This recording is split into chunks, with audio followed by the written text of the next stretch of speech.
பயங்கரமாக சுதந்திரம் கொடுத்துக்கிறேன், 10 முறை செய்ய, 5 முறை செய்ய, 20 முறை செய்யின்ட்டு. இப்போ சரியாக செய்யறது யார் வேலை? என்ன வந்து சரியாக செய்யுது அப்படின்னு கேட்டால் நான் என்ன பண்ணுவேன்? ஏன் உன் சரியா இருக்கே, நான் அதில் எங்கேயுமே பேச மாட்டேன். ஏன் இன்னொருத்தர் சரியை நான் தேர்ந்தெடுக்கவே முடியாது. அவனுக்கு அவன் தான் சரி. நான் சொல்லக்கூடாது எல்லாரும் 4 இட்லி சாப்பிடுங்கன்னு. ஏன்?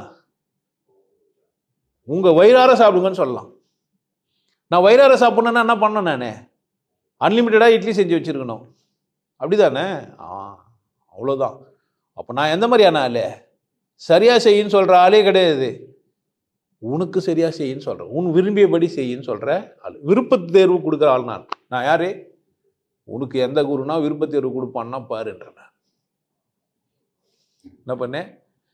அப்புறமா உன் இஷ்டம், எனக்கு பிரச்சனை இல்லை, எனக்கு குரு இல்லைன்னு சொல்லிக்க தப்பு கிடையாது. ஆனால் நீ மன உளைச்சல்ல இருக்க வேணாம். ஆமாம், நீ அவகிட்ட தான் போவேன்னா போய்க்கோ, ரொம்ப சந்தோஷம்.